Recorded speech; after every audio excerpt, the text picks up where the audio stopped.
Assalamualaikum warahmatullahi wabarakatuh. Innal hamdalillah nahmaduhu wa nasta'inuhu wa nastaghfiruh wa na'udzu billahi min syururi anfusina wa min sayyiati a'malina. May yahdihillahu fala mudhillalah wa may yudlil fala hadiyalah. Asyhadu an la ilaha illallah wa asyhadu anna Muhammadan abduhu wa rasuluh la nabiyya ba'dah. Allahumma salli wa sallim ala nabiyyina Muhammad sallallahu alaihi wasallam wa ala alihi wa sahbihi wa man sara ala nahjihi ila yaumiddin. Amma ba'd. Ayo ikhwah, tema hari ini adalah adabut tahdzir minal ikhtiyal. Adab menjauhkan diri dari sikap ikhtiyal. Ikhtiyal itu sombong. Sombong dalam berpakaian. Allah Subhanahu wa taala berfirman dalam surat 17 ayat 37 38. A'udzu billahi minasy syaithanir rajim.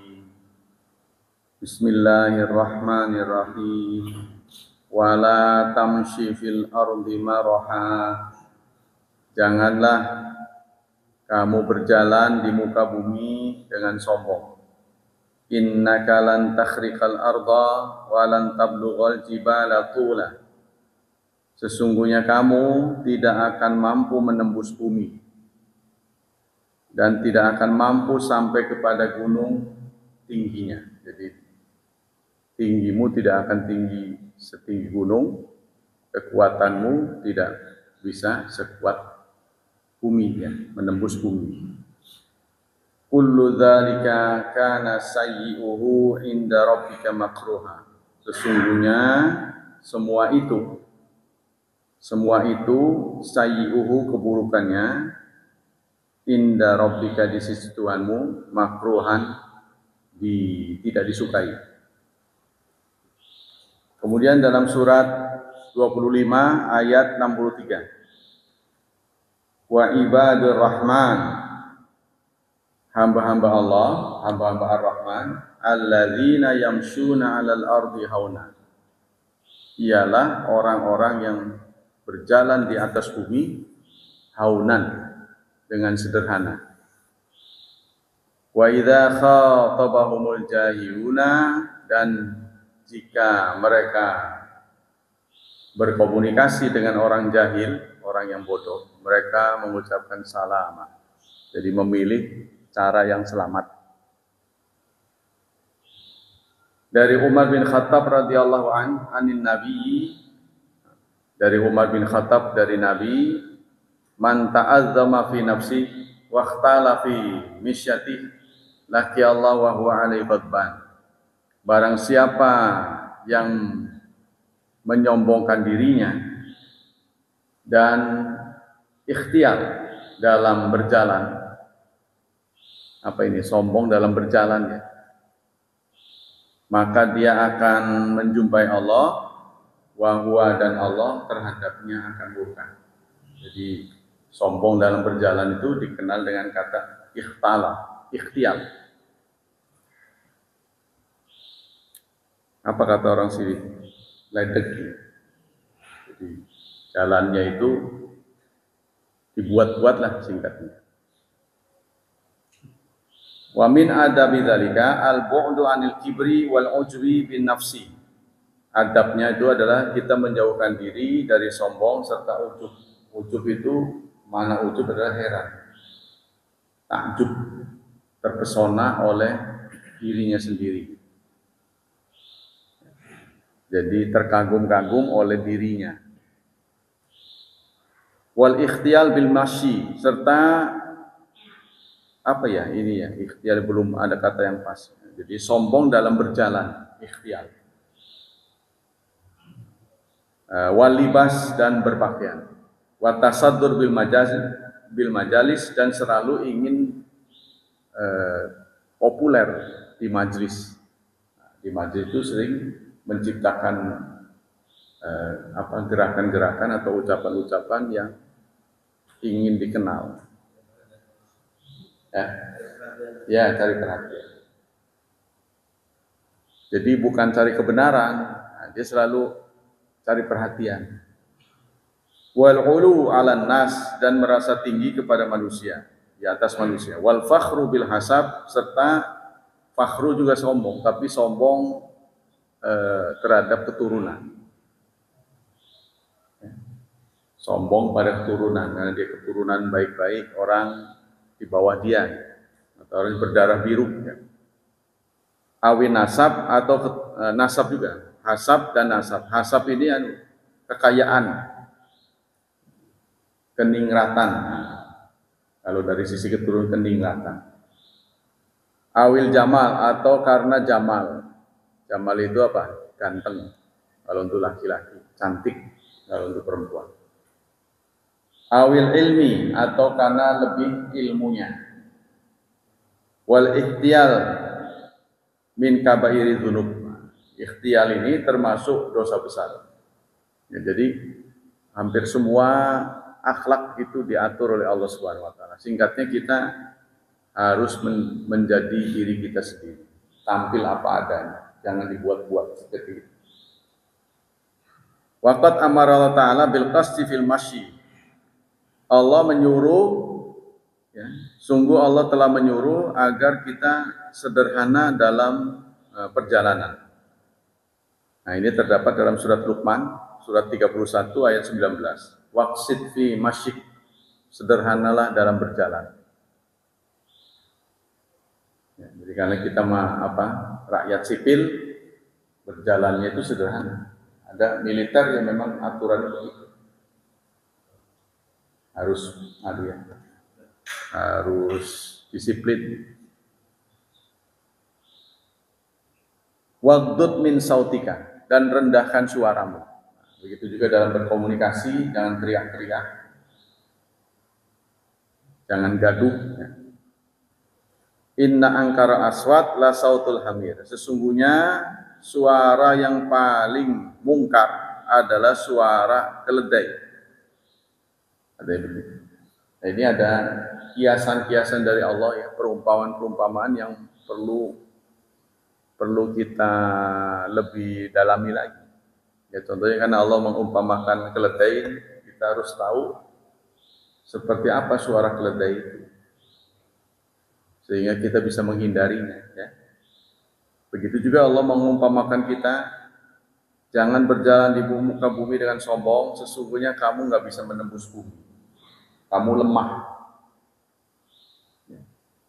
dan kamu tidak bisa setinggi langit. Yang nggak bisa setinggi langit, ini kan perumpamaan-perumpamaan yang menggugah kita untuk meneliti lebih jauh, ya. Wa nahalla anil khuyala. Salah satu bentuk khuyala itu memanjangkan kain melebihi mata kaki. Soal yang sombong atau enggak sombong ini, banyak yang mengatakan itu perilaku raja-raja Romawi yang kainnya sampai ngengser, itu yang dimaksud khuyala. Wa amara bitawaddu', dan Allah menyuruh agar kita rendah hati. Ya, jadi diminta rendah hati. Salah satu bentuk rendah hati itu juga ditampakkan dalam berpakaian. Jadi salah satu bentuk rendah hati itu ditunjukkan dalam berpakaian. Ya, maksudnya cara berpakaian itu bagian dari rendah hati. Ya, sebab pakaian ini bisa untuk media menyombongkan diri. Betapapun ada seorang sahabat yang bertanya, ya Rasulullah, saya itu menyukai style yang modis. Saya senang mengenakan sandal yang baru, yang indah, pakaian yang indah. Apakah saya termasuk sombong? Rasulullah menjawab, Innallaha jamil yuhibbul jamal. Allah indah, menyukai keindahan. Jadi maksudnya nggak termasuk. Sombong ini adalah batorul haq, menentang kebenaran, wa qamtun nas, dan merendahkan orang. Inti dari sombong. Ya, tapi pakaian ini bisa dijadikan alat untuk merendahkan. Bisa. Contohnya, kalau kumpul dengan komunitas yang berpakaian indah itu pendek ya dari itu. Tapi yang berpakaian sederhana, ya dia rumasa, dia minggir gitu. Minder gitu. Nah ini jangan sampai begitu. Qala Allah, diriwayatkan oleh Ibnu Mas'ud, dari Ibnu Mas'ud, qala Rasulullah sallallahu alaihi wasallam. Rasulullah bersabda, la yadkhulul jannah man kana fi qalbihi mithqala dzarratin min kibrin. Tidak masuk surga orang yang ada di dalam hatinya meskipun seberat zarah dari kesombongan. Nah, kalau pakai kriteria ini sulit bagi kita masuk surga. Sekecil apapun sebuah kesombongan yang ada di dalam hati itu menyebutkan orang tidak akan masuk surga. Padahal ini hampir dimiliki oleh kita semua, betapapun kecil ya. Nah, Rasulullah menyatakan sekecil apapun kesombongan itu tidak akan masuk surga. Nah, ini kalau pakai kriteria ini sulit bagi kita masuk surga. Faqala rajul. Nah, satu saat ya ini diceritakan Rasulullah mengatakan seperti tadi, tidak akan masuk surga orang yang ada di dalam hatinya sebesar zarah biji sawi. Ada yang mengatakan semut budak, semut yang paling kecil, semut kecil berupa kesombongan. Seorang sahabat bertanya, inna rajul yuhibbu ayyakuna thawbu hasanan. Kalau ada laki-laki, seseorang yang ingin pakaiannya bagus, wa na'luhu hasanan, wa na'luhu hasanatan, sandalnya bagus. Qala innallaha jamil yuhibbul jamal. Jadi Rasulullah menyatakan Allah indah, menyukai keindahan. Singkatnya kita diminta sederhana. Sederhana itu bukan kumal, sederhana. Jadi Rasulullah mendidikkan kita sederhana. Jadi kita lihat di kanan kiri kita. Kalau kita hidup di tengah-tengah orang yang medium, ya biasa begitu. Pakaian rapi, contohnya kalau kita di tengah-tengah kantor lah, kantor yang di tengah kota, ya semuanya rapi, pakai jas, pakai dasi, biasa itu, bukan sombong. Ya, tapi kalau di tengah-tengah kita ini nggak ke kantor, nggak apa, pakai dasi, pakai jas, ya kita juga melihat beda ini penampilannya. Nah, karena orang-orang bule itu cuacanya dingin, karena itu dia pakai. Jadi kalau buat kita ya nggak cocok. Alhasil pakaian itu harus disesuaikan dengan tempatnya, singkatnya. Harus disesuaikan. Al-kibru, sabda Rasulullah, yang namanya sombong, batarul haq, menentang kebenaran. Wa qamtun nas, dan merendahkan orang. Nah, jadi definisi sombong itu yang benar ya. Fatarafu 'alan nas wa tajabbur 'alaihim wa ihtiqaruhum muharramun. Maka menganggap kita lebih tinggi daripada orang lain, jadi menganggap lebih tinggi, memaksa orang, itu semuanya ada di hati, bukan di penampakan. Ya, jadi tergantung niat seseorang. Gitu. Nah ini ditujukan kepada kita masing-masing, bukan kepada orang kedua, orang pertama. Ini mendidik kita supaya jangan sombong, mendidik kita jangan menganggap orang lain rendah. Itu ini tujuan dari sabda Rasulullah. Tapi kalau kita melihat orang itu berpakaian bagus, belum tentu sombong berarti.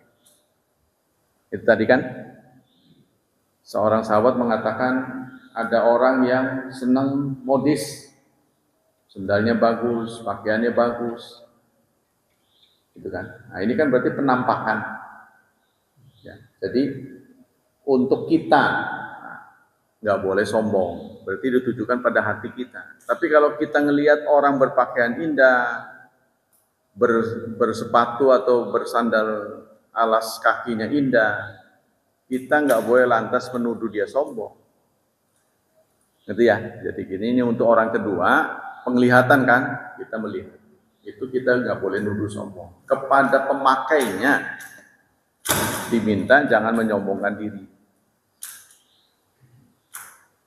Wahtiqar amazina, adapun perhiasan biduni israf wala makhilah wala mukhilah fa mubahatun. Adapun kalau kita berhias tidak melampaui batas dan bukan terbit dari sikap tadi itu, sikap apa ingin tampil, ya, maka itu mubah. Ya, jadi ini ada dua pihak. Pertama, pihak orang pertama diminta jangan sombong, ya, jangan merendahkan orang. Tapi kalau kita melihat orang yang berpakaian necis, penampilannya style, tidak boleh lantas kita menuduh dia sombong. Tuh, ya. Jadi ini ada dua pihak.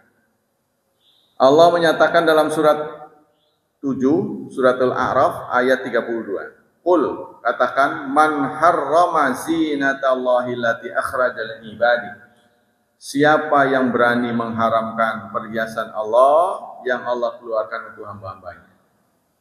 Jadi imbauan ini, ya, kalau kita turuti, ya, ini bisa menyebabkan kaum muslimin rapi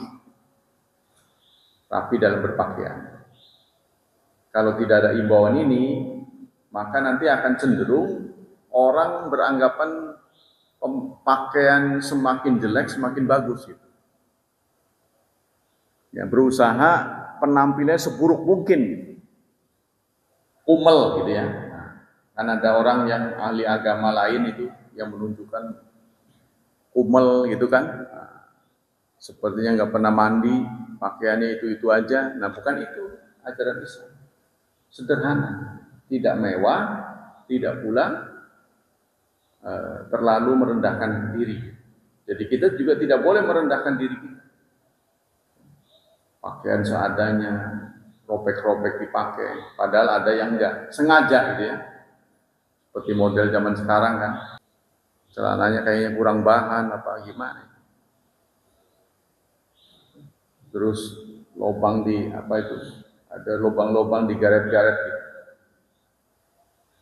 Sepertinya berlubang gitu kan, cacat, padahal itu beli dari barunya begitu. Nah, ini kan style. Islam kurang senang begitu. Begitu juga ada orang yang laki-laki itu kalau pakai celana, kalau jongkok ininya kelihatan. Itu model itu, bukan karena ya nggak tahu lah apa namanya, saya nggak tahu. Padahal itu adalah penampakan di penjara. Orang penjara kan pakaiannya seadanya, itu terus ditiru. Jadi kalau dia nongkrong, ini kelihatan sih. Nah, itu dalam Islam bukan itu maksudnya. Aurat tertutup, ya. Islam tidak membicarakan model, yang penting jangan ada kesan itu tadi menyombongkan diri. Wa taibati minar rizki, dan yang baik-baik dari rizki.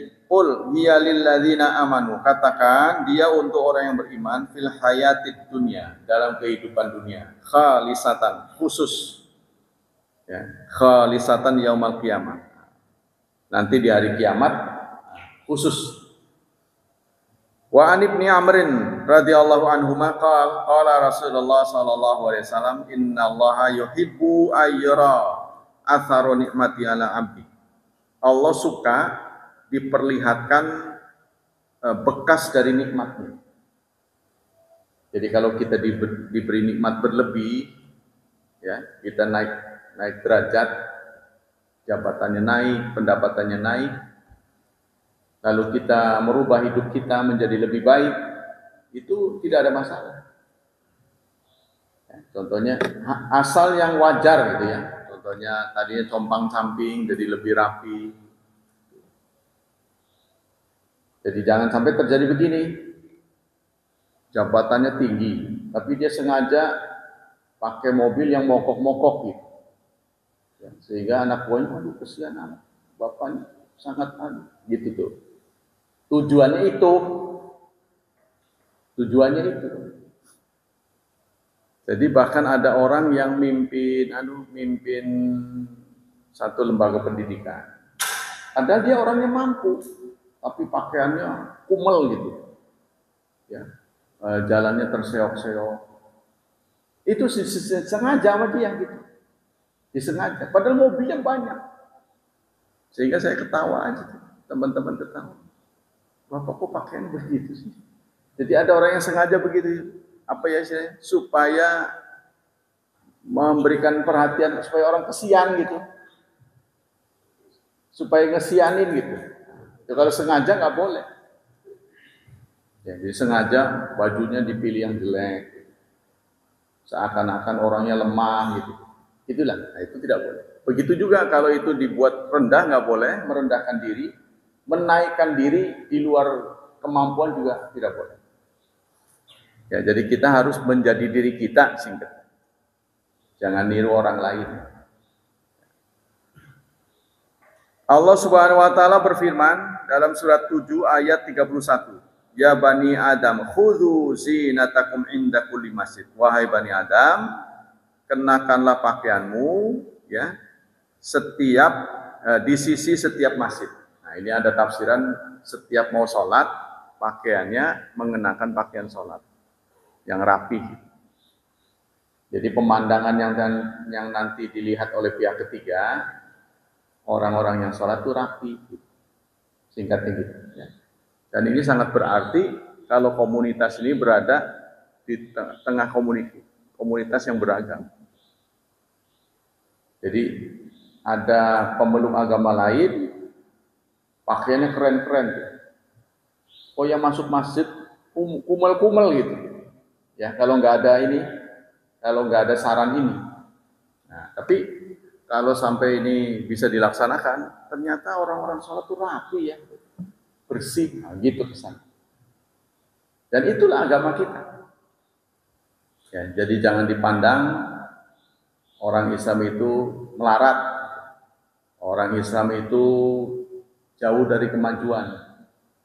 Ini sangat berarti kalau kompleks ya, yang di situ ya beragam akan terlihat. Yang parkir juga kendaraannya bagus-bagus. Itu di satu sisi untuk pihak ketiga menggentarkan, penampilannya itu menggentarkan. Tapi kalau yang parkir itu sepeda butut, terus motornya mogokkan, itu kan kurang berkesan. Fa'idha takhadzal insan marquban aw manzilan aw libasan aw ghaira lil fakhra wal khuyala sara muharraman. Apabila seseorang ya, punya tunggangan, punya mobil atau punya rumah atau pakaian dan yang lain-lain, tapi tujuannya supaya mengalahkan orang lain. Jadi itu masalah hati ya, nggak bisa dilihat dari penampakan. Masalah hati. Kalau niatnya itu, maka ini haram hukum. Ya, tetangga tingkat 2, saya tingkat 3. Dia tingkat 3, saya tingkat 4. Pokoknya nggak mau kalah sifatnya. Nah itu haram. Tidak boleh. Jadi ya dikira-kira sendirilah. Nanti kalau kita terus berlomba-lomba, kita kewalahan. Contohnya rumah bagus-bagus. Hidup cuma berdua. Ya capek itu ngebersihin. Capek. Ya. Uang terlalu banyak. Bingung mau ngebelanjain kemana. Akhirnya sakit gara-gara mikirin banyaknya uang. Nah ini jadi kita hidup diminta wajar sesuai dengan kebutuhan. Nah, kalau kita diberi oleh Allah kelebihan, kita berbagi, itu yang benar. Ya, jadi Allah menyatakan dalam Al-Quran itu kan ada wa'addada yahsabu anna malahu akhlada. Orang yang mengumpulkan hartanya, dikoleksi, bukan untuk alat tukar. Ya, yang menempatkan harta benda bukan alat tukar, tapi untuk dikoleksi. Nah ini yang nggak benar. Jadi dia sehari-harinya ngumpulin aja nggak dinikmati. Ya. Uang itu berarti kalau kita tukar kan, ya kan? Kalau kita nggak tukar, ya hanya seonggok kertas. Tapi kalau sudah ditukar, nah, baru bisa kita nikmati. Wa idza takhadha dzalika tahaddusan bi ni'amillah. Tetapi jika orang merubah diri, merubah penampilan karena tahaddus bi nikmat, ingin menyampaikan pada orang, masih ahli ibadah ini jangan terkesan orang ketiga, orang keempat, penampilannya tidak diperhatikan orang, tidak diperhitungkan. Ini jangan sampai kita begitu. Jadi orang tahu tuh ahli ibadah ini jangan menjadi tipe mental pengemis, mental ketergantungan pada orang lain. Itu jangan ditampakkan seperti itu. Wa idharan li fadlihi biduni riya. Tetapi tujuannya itu untuk menampakkan keutamaannya bukan karena riya, wala sum'atan, dan bukan pula karena pengen popularitas, wala israf, dan tidak melampaui batas, la khuyala, bukan juga untuk kesombongan, wala ikhtial, begitu juga bukan untuk ikhtiar ya. Ikhtiar ini memamerkan diri. Sara dzalika mahbuban, maka yang begitu itu disukai oleh Allah. Jadi kalau bisa sarana umumnya yang dibuat keren, ya, sarana tempat wudunya bagus sehingga orang sangat nyaman beribadah. Toiletnya wangi, gitu kan? Jangan masjid di tengah kota, toiletnya bau busuk, bau pesing. Kan? Bagaimana caranya? Bisa dicari cara-caranya supaya nyaman. Ya. Jadi dulu pernah ada orang kaya itu bikin satu tempat.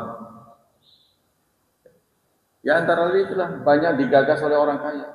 Jadi dia beli nasi untuk makan, tapi orang boleh beli hanya 3.000 saja. Harus beli. Nah, makanan ini bukan dia yang bikin, dia beli. Jadi orang ini beli nggak tahu berapa, per kotaknya itu dijual 3.000 saja. Dan itu rutin sebenarnya. Jumlahnya konon semakin banyak. Nah ini satu model dari sekian amal saleh yang baik dan bisa kita tiru. Banyak lagi.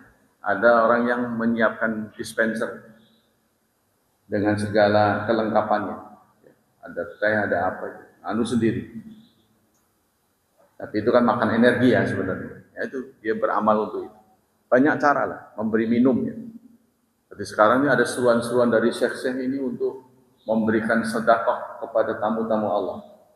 Nah, kalau kita haji kadang-kadang tuh ada mobil box.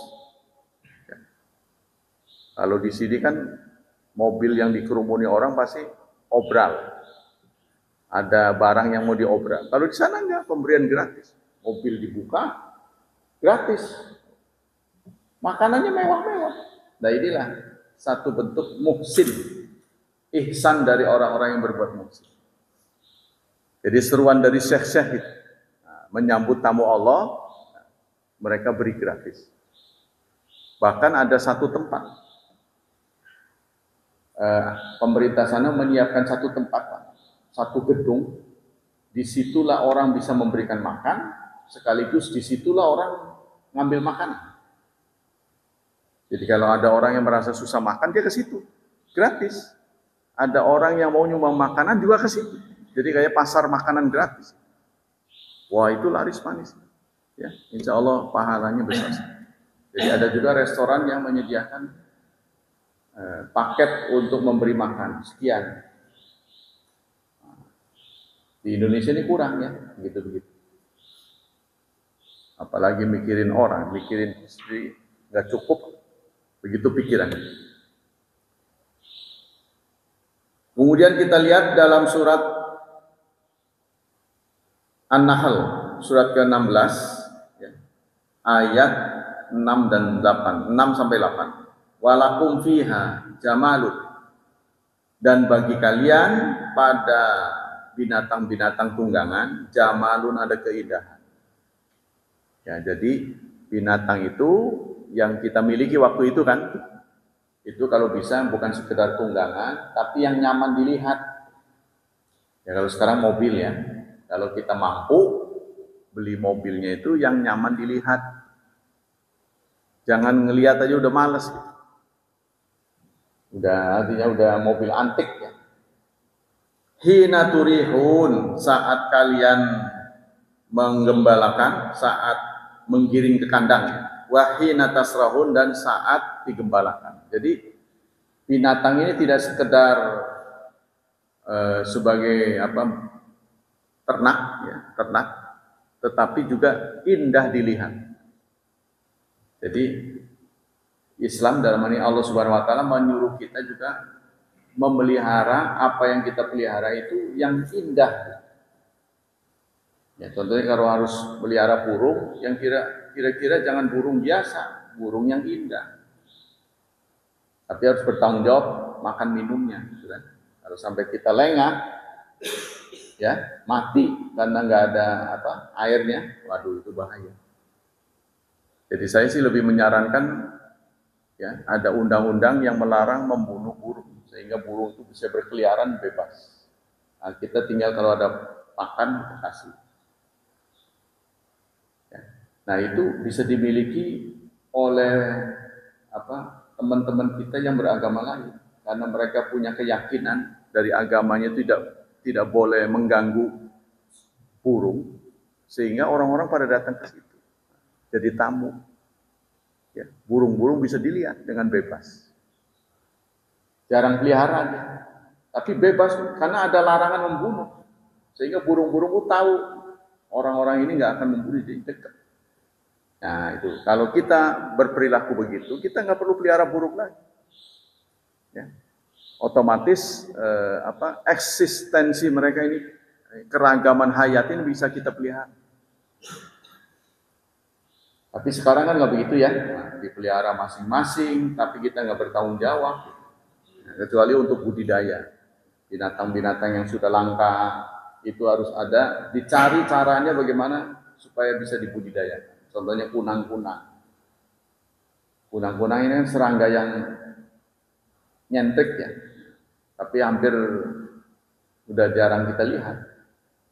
Nah ini kalau bisa dibudidayakan, karena itu positif. Nah, begitu juga burung hantu. Burung hantu, diperbanyakkan itu manfaat buat kita. Dia makan ular dan sebagainya.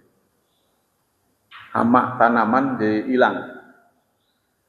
Wal khayla, begitu juga kuda, wal bighal, wal hamir, keledai. Katanya bighal ini adalah sejenis kuda, ya spesies kuda, hasil perkawinan antara kuda dan keledai. Ya, jadi jantannya itu dari keledai katanya. Nah, betinanya dari kuda.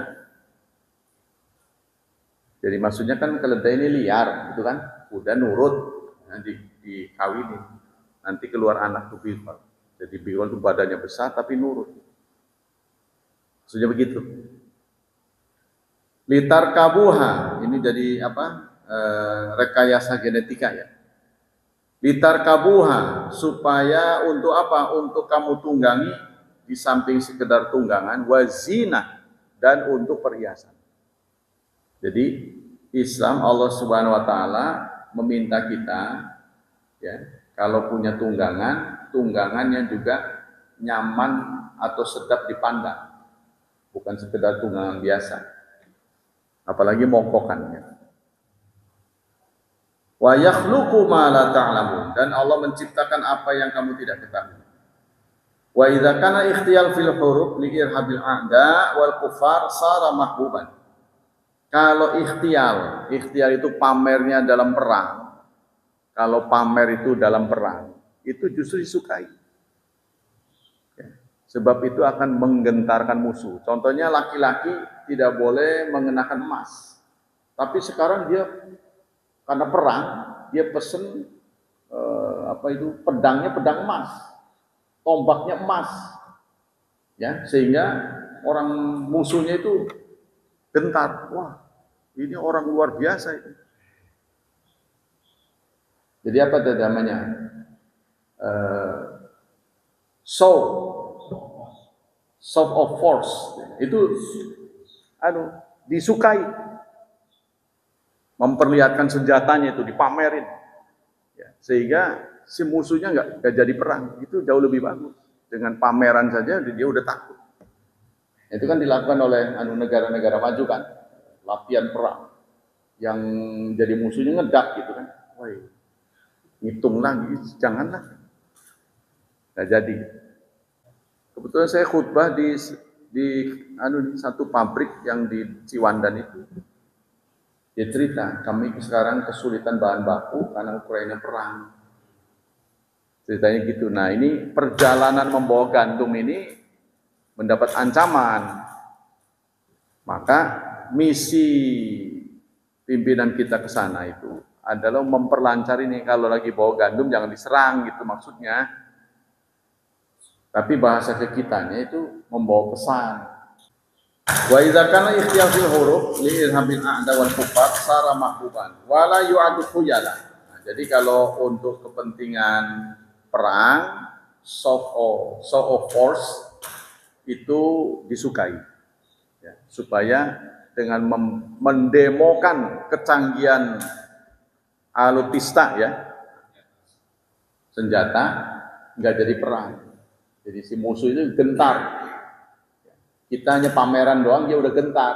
Ya udah, lebih baik daripada perang. Sebab perang itu biayanya paling mahal di dunia ini. Biaya paling mahal itu perang. Gedung-gedungnya hancur, yang anak-anak menjadi yatim, janda, banyak yang nggak terawat, cacat seumur hidup, dan sebagainya. Jadi kalau bisa, jangan sampai terjadi perang. Ya, harus dinego. Nah, mereka sama-sama bicara, duduk bareng gitu kan, membicarakan perdamaian. Nas'allahu ta'ala ayyaf yufaqihana fi dinina. Semoga Allah, kita mohon kepada Allah, semoga Allah memandaikan kita fi dinina, dalam masalah agama, wa yazidana ilman, dan menambahkan kepada kita ilmu. Innahu sami'un, sesungguhnya Allah Maha mendengar, mujibud da'awat, mendengar doa-doa, mengabulkan doa. Wallahu a'lam. Ada pertanyaan sampai sini? Rekayasa genetika. Yaitu yang sudah terjadi, dan Rasulullah tidak bicara banyak. Kalau untuk sesuatu yang bermanfaat ya sah-sah saja. Seperti ayam ini, ayam biasa dikawinin dengan ayam hutan, ya. Ayam hutan itu kan bagus. Apanya gitu. Kalau ayam dengan ayam bisa. Lalu menghasilkan apa gitu. Katanya sih ikan koki juga rekayasa genetika, ikan koki. Asalnya dari ikan koi. Jadi kita suka lihat di akuarium yang menggelembung itu rekayasa genetika. Ya nggak tahu mereka menderita apa nggak dengan begitu. Hanya untuk apa? Kenikmatan memandang saja. Baik, lucu gitu. Tapi dia sengsara, mungkin napasnya susah. Gitu. Seperti buah pir. Buah pir itu katanya perkawinan antara jambu sama apel, jadilah buah pir. Jadi kalau di dunia tanaman, flora fauna itu sudah banyak rekayasa genetika. Nah, ketika kemudian merembet ke manusia, dihadapkan pada etika, agama terutama nggak boleh. Misalnya kemarin ada cloning pada binatang itu sudah terjadi. Jadi kalau kita melihat hewan, ciri-ciri cloning itu sampai ke sama semua. Saya pernah lihat itu. Saya pernah lihat di depan Manhar, ya, di depan Pejagalan di sana, di Mekah itu. Ada kambing sama bentuknya, belangnya sama. Kalau kita kambing kan sama teman-temannya gitu ya, tapi kan belangnya beda, ada yang di ekor, ada yang di dada, ada yang di kepala. Tapi ini belang di satu tempat sama. Itu ciri-ciri cloning. Sama persis. Nah, teknologi rekayasa itu sudah bisa sekarang. Tapi ketika berhadapan dengan manusia ini masalah moral. Wong manusia dengan jumlah seperti sekarang ini udah kewalahan supaya dikurangi kan. Berbagai cara dicari. Untuk mengurangi populasi, itu sudah ada agenda internasional, antara lain dengan perang. Dengan perang kan pada mati. Ya kan? Yang kedua, dengan cara perkawinan semu. Jadi manusia itu kan butuh punya kebutuhan biologis. Bagaimana kebutuhan biologis terpenuhi tapi nggak punya anak? Maka lalu ada LGBT, laki dengan laki, perempuan dengan perempuan. Kan sampai kapanpun nggak punya anak. Tujuannya supaya ini depopulasi. Supaya kitanya tidak terlampau banyak, karena minyak segala itu kan habis ini. Yang sifatnya fosil, nggak bisa ditanam, seperti minyak kita ini. Yang menikmati semakin banyak, nanti gimana masa depan? Kuotanya nggak akan tercapai nanti. Seperti sekarang Pertalite, ya, apa mau dikurangi sekarang? Karena jumlah ini udah menjadi beban negara. Nah, itu tahun sekarang, bagaimana tahun depan? Maka inilah dilakukan depopulasi satu itu dengan cara perang. Kalau perang kan manusianya habis, bangunannya, fasilitasnya hancur. Wah, ini biayanya terlampau besar. Maka yang kedua itu dengan LGBT. Tujuan kita ini kan hubungan biologisnya tercapai, kepuasan biologis, tapi nggak punya keturunan. Nah, itu makanya disokong, dibiayai. Laki dengan laki, perempuan dengan perempuan. Yang ketiga, dengan penyakit. Nah, ini makanya dugaan kemarin itu. Coba kalau dihitung, berapa orang yang akibat korban dari corona. Ada di antara saudara yang dengar penyebabnya apa? Sampai sekarang. Ya, sudah mau selesai, penyebabnya apa? Apa kebocoran? Atau memang ada kesengajaan yang ditabur ke langit? Ya, waktu itu ada flu burung, ya, unggas mati dalam jumlah yang besar, satu peternakan mati semua. Itu jarang terjadi. Tadinya mau dipandemikan, tapi sarjana kita, ada orang Indonesia yang berhasil bisa menghilangkan itu. Bukan pandemi, itu bisa diatasi. Nah, hilang tuh isu flu burung. Nah, sekarang ini rupanya suara-suara begitu nggak cukup kuat, akhirnya menjadi pandemi. Nah, padahal kita mampu menangkalnya. Nah, ini Pak, jadi apakah hukum begitu itu boleh atau tidak? Sepanjang itu untuk kemaslahatan mungkin boleh. Biasanya ciri apa-apa yang tidak pernah terjadi di zaman Rasulullah pasti akan terjadi khilafiyah. Sama dengan transfusi darah. Kan di zaman Rasulullah belum ada. Ada juga fastu. Ya, yang di zaman Rasulullah itu adanya fastu itu menumpahkan darah.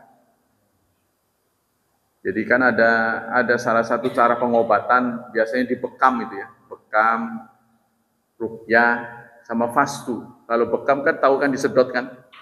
Kalau fastu itu dilukai. Iya, dikeluarkan darahnya, bukan dimasukkan. Kalau transfusi kan dimasukkan. Nah, ini transfusi belum ada di zaman Rasulullah. Boleh nggak? Apalagi lintas agama. Muslim ke kafir, muslim ke non-muslim. Terus beda kelamin, laki-laki ke perempuan. Boleh nggak? Nah, ini pasti akan memantik perbedaan pendapat. Ya, itu rekayasa itu. Dan banyak lagi yang sudah ditemukan oleh kedokteran yang belum dibahas, yaitu antara bayi tabung. Boleh nggak bayi tabung? Kemudian orang punya anak dari bank sperma. Jadi orang-orang yang unggulan, ini spermanya mahal gitu. Jadi bisa dijual. Ya, contohnya katakanlah Muhammad Ali, petinju kan, apalagi yang ahli-ahli lah pokoknya. Nah, ini nanti disimpan. Ada nggak orang yang mau nerima dengan ikhlas? Nanti dia punya anak itu keturunannya itu. Pesepak bola dunia contohnya. Ini yang tidak terkait dengan agama ya. Jadi nggak pakai kaidah agama. Kalau menurut agama kita nggak boleh kalau bukan suaminya. Tapi dia punya anak nanti keturunan itu. Sebab keturunannya nggak jauh dari bapaknya. Contohnya itu tadi Muhammad Ali, petinju siapa lagi? Mike Tyson. Nanti kita punya anak seperti itu. Nah, itu kan berharga sekali ya. Siapa yang ingin menjadi menerima sedekahnya? Sedekah sperma. Nanti disuntikan dia hamil. Contohnya itu rekayasa genetika. Dan ini bisa dipelihara cukup lama. Seperti apa itu ya namanya? Ari-ari ya. Ari-ari kita. Itu termasuk apa saya lupa dalam ilmu kedokteran. Itu biasanya orang yang kaya itu disimpan di bank. Jadi dia akan tetap berguna. Nanti satu saat kalau dia sakit itu bisa menyembuhkan. Dan itu langka. Kebanyakan kita mau tanam aja udah hilang. Itu bisa satu saat ada penyakit yang susah, itu bisa dari situ. Wallahu a'lam. Ada lagi pertanyaan? Tidak ada ya. Kita lanjutkan. Karena ini sudah habis. Kita membahas tentang as-sahabat wa alul bait. Sahabat dan alul bait. Alul bait ini adalah keturunan ya Rasulullah. Ya, keluarga Rasulullah. Apa definisi sahabat? Sahabat itu mustaqun minas suhbah. Sahabat itu berasal dari suhbah. Suhbah itu artinya apa? Kebersamaan. Ini terekam nih, saya lupa naruh. Kata Ibnu Hajar, wa asahuma waqaftu alaihi min zalika anna sahabiyya man laqiyan nabi mu'minan bihi wa mata 'alal Islam. Ini definisi sahabat. Apa yang disebut sahabat? Ada yang mendefinisikan orang yang hidup di zaman Rasulullah. Orang yang hidup sejaman dengan Rasulullah. Dan dia mukmin. Ada yang mensyaratkan harus berjumpa dengan Nabi. Jadi waktu Nabi Muhammad hidup, dia pernah hidup sama dengan zaman Rasulullah hidup. Pernah menangi gitu ya. Pernah menangi Rasulullah hidup, walaupun sehari. Tuh. Ada yang mensyaratkan nggak cukup dengan begitu, harus banyak bertemu. Contoh sahabat yang diperselisihkan itu adalah seorang Raja Habasyi. Raja Habasyi ketika didakwai dia masuk Islam. Tapi dia karena jauh, dia nggak pernah berjumpa dengan Nabi. Ya, satu saat Raja Habasyi ini wafat, Rasulullah memberitahu, Habasyi wafat, mari kita sholat jenazahkan. Jadi sholat jenazah secara gaib, pertama kali dilakukan oleh Rasulullah, mensalati Raja Habasyah. Karena beliau jauh. Ya. Sekarang itu apa? Ethiopia ya. Nah, itu kan Afrika, di Afrika. Nah, dulu sahabat-sahabat itu pernah hijrah ke sana. Ya. Dan diterima baik oleh mereka. Nah, itu ada yang mengatakan, tapi ada yang mengatakan sahabat tidak cukup hanya orang yang pernah hidup sejaman dengan Nabi, Muslim, mukmin, tapi dia juga harus sering berjumpa dengan Nabi. Namanya sahabat ya. Fayadkhulu fi man laqiyahu man talat mujalasah. Jadi pernah mujalasah cukup lama. Tapi di sini juga ada qasurat. Tidak perlu lama, yang penting pernah bermajlis dengan Nabi. Jadi siapapun yang pernah bermajlis satu majlis dengan Nabi, dia beriman, itulah sahabat. Sementara yang disebut alul bait, ya, itu humul ladzina hurrimat alaihimus sadaqah, orang yang diharamkan sedekah, orang yang diharamkan menerima sedekah. Min alil baitin nabi ka ali aliin, seperti keluarga Ali, wa ali aqilin dan ali aqil, wa ali Ja'far dan keluarga Ja'far, wa ali Abbas, dan keluarga Abbas. Ini semua yang dekat dengan Nabi ya. Ada keutamaan apa sahabat dengan keluarga Nabi? Sebagai berikut. Sahabatun Nabi hum afdalul qurun. Sahabat Nabi yang ada sebaik-baik kurun, sebaik-baik masa. Jadi sebaik-baik generasi. Ya, sebab masih menangkap gerak Nabi. Dia pernah melihat Nabi begini, semasa dengan Nabi kan itu kan dulu begini. Jadi transfer informasi dari Nabi ini lewat sahabat.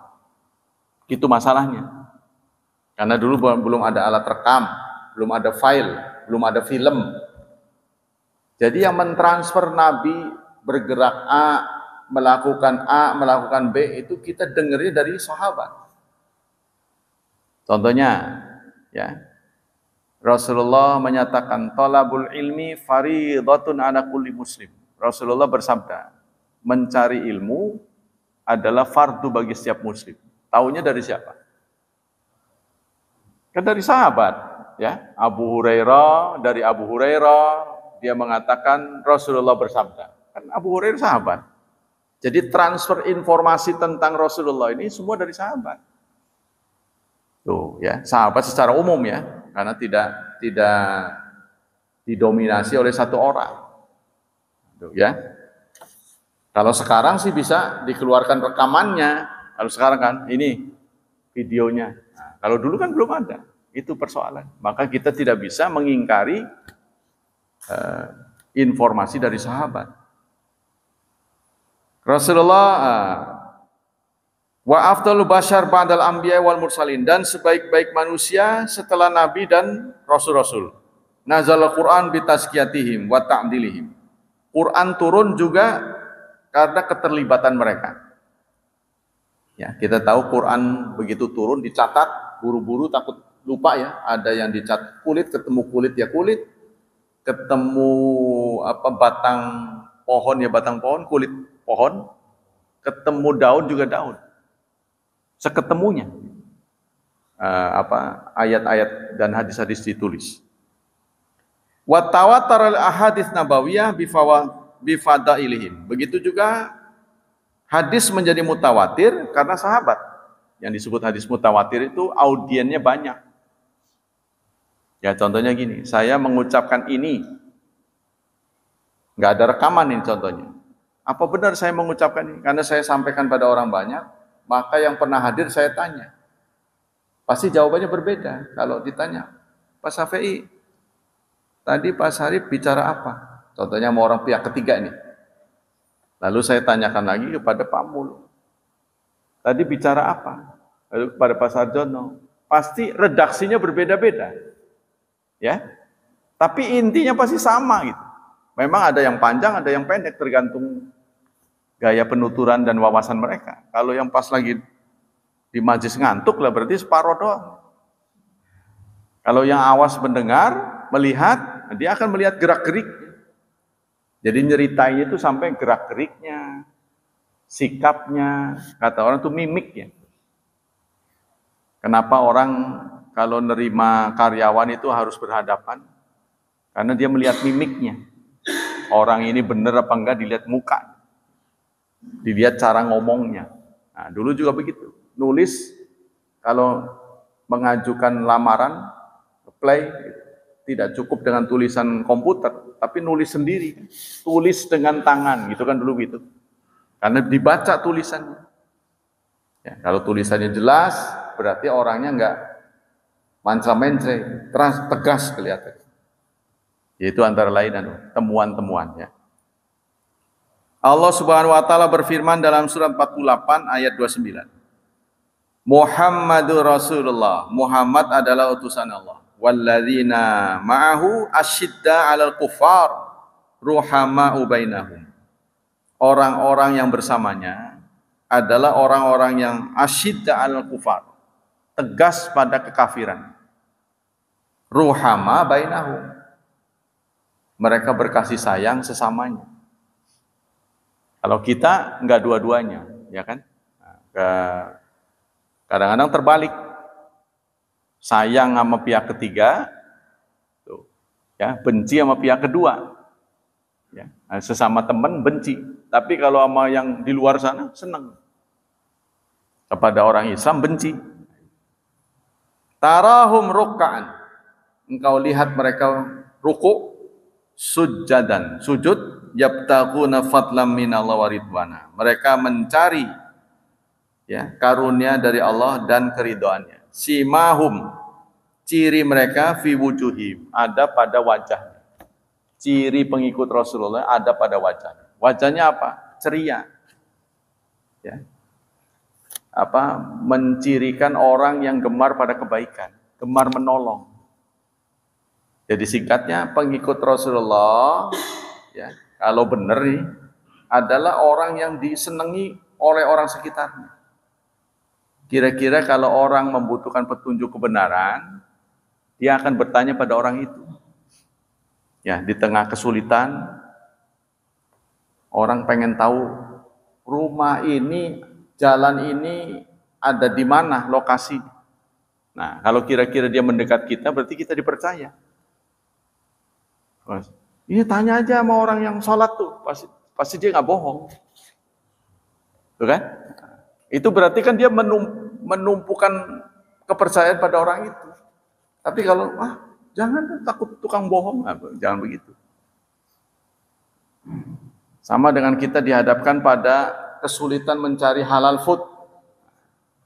Biasanya kita tanya pada perempuan yang berjilbab. Kalau di tengah-tengah komunitas yang campur antara muslim nggak muslim itu kita contohnya Bu, yang halal, makanan halal di mana? Biasanya akan dia nunjukin, lebih terpercaya. Nah, kita diminta menjadi sosok seperti itu. Jadi ini, kayaknya gelagat tukang bohong. Jangan begitu. Ini orang jujur ya. Jadi orang kalau nyari kejujuran ke situ. Dzalika masalahum fit Taurah. Itulah yang ada perumpamaan mereka yang demikian itu dalam Taurat, wa masalahum fil Injil, dan juga dalam Injil.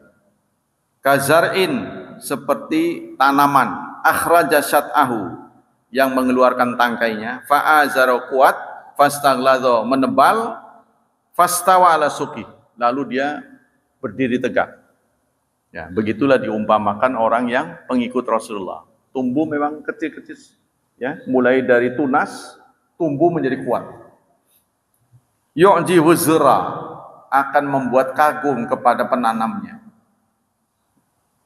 Liyaghidha bihimul kufar, sehingga orang kafir pun ngedap. Jadi penampilan kita ini membuat orang yang bukan kita ini menjadi gentar, diperhitungkan. Nah, itulah ya. Itulah idealnya orang Islam seperti itu. Jadi kalau kehadiran kita ini tidak diperhitungkan, maka kita harus muhasabah. Apa yang kurang pada diri kita? Wa'adallahu ladzina amanu wa amilus salihat. Allah menjanjikan orang yang beriman dan beramal saleh, di antara mereka maghfiratan, ampunan, wa ajran azima, dan pahala yang besar. Nah, silakan sampai di sini ada yang bertanya, masih panjang. Ya, kalau di zaman Rasulullah itu didefinisikan orang yang pernah bertemu dengan Rasulullah, ada yang mengatakan skala pertemuannya sering, ada yang mengatakan jarang, nggak masalah, dan beriman. Ada yang memberikan syarat beriman. Tapi ada orang yang kemudian menjadi muskil ketika berimannya setelah Rasulullah wafat. Saat dia hidup dengan Rasulullah, dia menjadi penentang Rasul. Justru setelah Rasulullah wafat, di kemudian hari dia sadar dan dia beriman. Apakah ini sahabat? Nah, ini menjadi khilaf di antara ulama. Nah, kalau tentang kita kerja, ya kita nggak bisa menghindar. Ya, kita nggak bisa menghindar untuk tidak dalam tim, ya, karena kenyataannya seperti itu. Mereka direkrut oleh perusahaan. Kadang-kadang mereka lah yang ahli, kita kurang. Ya, jadi nanti ke depan ini bagaimana kita bisa menjadi ahli tanpa formalitas itu. Jadi kita bisa memangkas waktu ini dengan cepat, mempercepat kaum muslim ini menguasai skills. Bagaimana caranya ke depan. Kalau tidak, kita akan hidupnya begini terus. Kita akan hidupnya begini terus. Jadi di luar negeri itu banyak sekali bursa-bursa skill ya, yang bisa kita miliki dan kita bisa dipakai dalam negeri kita. Ya itulah saya pernah katakan ada satu lembaga pendidikan yang bisa jarak jauh, umur 15 tahun contohnya, dia masuk ke perguruan tinggi ditolak. Karena kan minimal umur perguruan tinggi 19, tamat diperkirakan 18, 19. Tapi ternyata dia punya ijazah dari Amerika. Nggak berani perguruan itu ditolak. Nah ini kan penghematan waktu.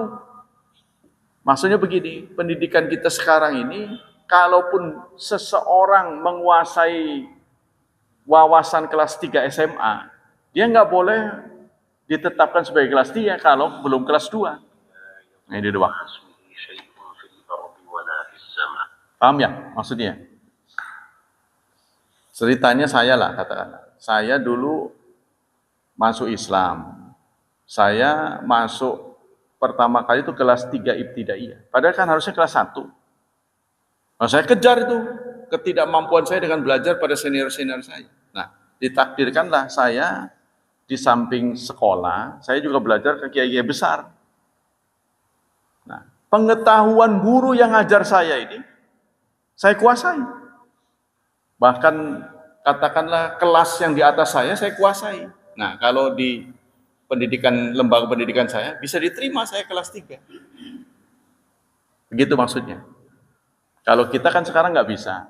Walaupun orang itu wawasannya kelas 3 SMA, atau wawasannya sarjana, dia nggak bisa diterima menjadi sarjana sebelum dia sekolah 1 SMA, kelas 2, kelas 3. Sekarang tuh begitu. Mungkin nggak orang yang tidak sekolah lewat jenjang ini, lalu dia bisa?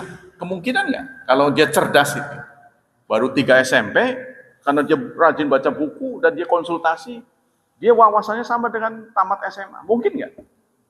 Nah, kalau ada orang yang mungkin, itu nggak bisa diterima sekarang.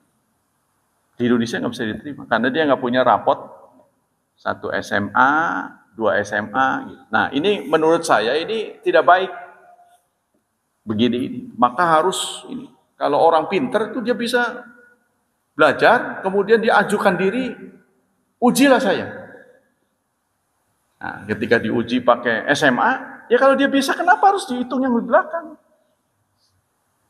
Nah, kita nggak bisa begitu, harus ada rapot SD-nya, ya 1, 2, 3 sampai 6, SMP 1. Jadi seakan-akan jejak yang di belakang ini harus ada.